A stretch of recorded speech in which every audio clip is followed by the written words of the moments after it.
Contrairement à ce qui se raconte dans les médias, assoiffé de nuire à la réputation du Fonds forestier national et à son nouveau directeur général, Hassani Ongala Hassan, le Fonds forestier national hausse les tons. Faux et archi-faux, il n'y a jamais eu de détournement au sein de cette structure. C'est le chargé de communication et des presses des FFN, Arnaud Carlos Mbolekouni, qui éclaire l'opinion. L'actuel directeur général AI du Fonds forestier national n'a pris ses fonctions comme titulaire que le 27 janvier 2025.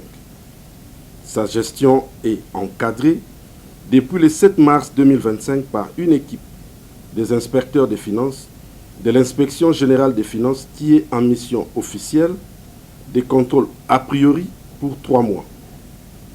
Toute dépense requiert donc une validation des 10 inspecteurs avant d'être exécutée.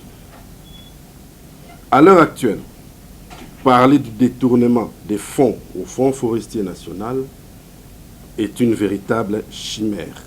Les 33 millions de dollars américains qui proviendraient de l'extérieur pour un projet forestier et qui seraient détournés ne sont qu'imaginaires et une invention des nostalgiques du Fonds forestier national.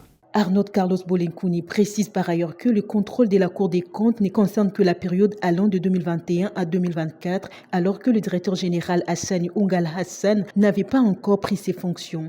Ici est de signaler que le contrôle de la Cour des comptes, dont le rapport préliminaire se trouve auprès des autorités compétentes, concerne la période allant de 2021 à 2024. Il est donc antérieur à la prise de fonctions par le directeur général AI Hassani Ongala Hassan. Ici est noté que le climat de paix et d'inquiétude règne au sein du Fonds forestier national où les relations entre la tutelle, le conseil d'administration et la direction générale se portent au bout fixe. Le Fonds forestier national a profité de l'occasion pour annoncer les poursuites judiciaires contre les auteurs et les participants de cette campagne de diffamation qui tente d'éternir son image.